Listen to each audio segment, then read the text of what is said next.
President Trump arriving in Windsor on Wednesday, greeted by the royal family with a celebration fit for kings. The president and first lady stepping into a whirlwind of pageantry and tradition of military bands, carriage rides, and patriotic flyovers.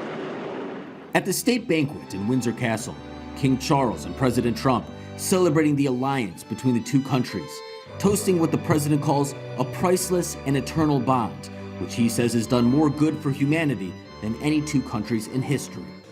Together we must defend the exceptional heritage that makes us who we are, and we must continue to stand for the values and the people of the English-speaking world. The lavish event, attended not only by the US and UK leaders, but tech giants, Tim Cook of Apple, Jensen Huang of NVIDIA, OpenAI's Sam Altman, and Larry Flint of BlackRock, signaling towards the commitment of US investment and discussion set for the next day in Chequers.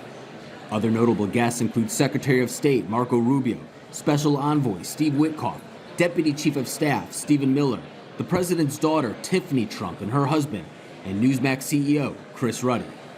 Day 2 is set not with pageantry and dinners, but deals. Trump traveling to the Prime Minister's countryside retreat for closed-door meetings on trade, tech, and other global concerns, with some of the world's brightest minds in attendance. At the top of the agenda, a $200 billion deal that will bring thousands of jobs and investments in British energy and technology sectors. And just look at what we're achieving today together. The deals and investment that you're announcing today break all records. What a day. £250 billion flowing both ways across the Atlantic.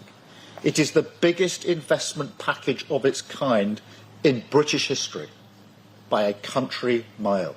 The president greeted by a chorus of bagpipes and a display of parachuters from above before getting to business, the private conversations bringing in industry leaders to advance the shared interests of both countries. I want to thank all of the incredibly talented business leaders, the best in the world, biggest in the world, here this afternoon.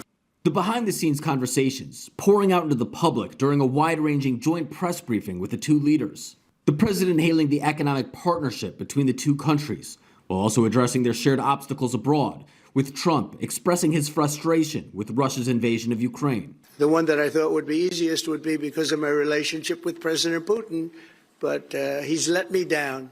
He's really let me down. The president reiterating his desire to end the Israel-Hamas war and see the return of all hostages, while unveiling U.S. efforts to reclaim the Bagram Air Force Base that was forfeited during the Biden administration's chaotic withdrawal of Afghanistan. He then turned his attention back home, speaking on the loss of a dear friend. Charlie Kirk was heinously assassinated for speaking his mind. He was a great young man, incredible future. Some people said he might be president someday. The president now heads back to the United States ahead of Kirk's memorial service this weekend in Arizona, but not empty-handed, accomplishing many of the objectives of this historic trip, which displayed an unprecedented degree of affection during the 250-year partnership. In Windsor, for Newsmax, I'm Alex Salvi.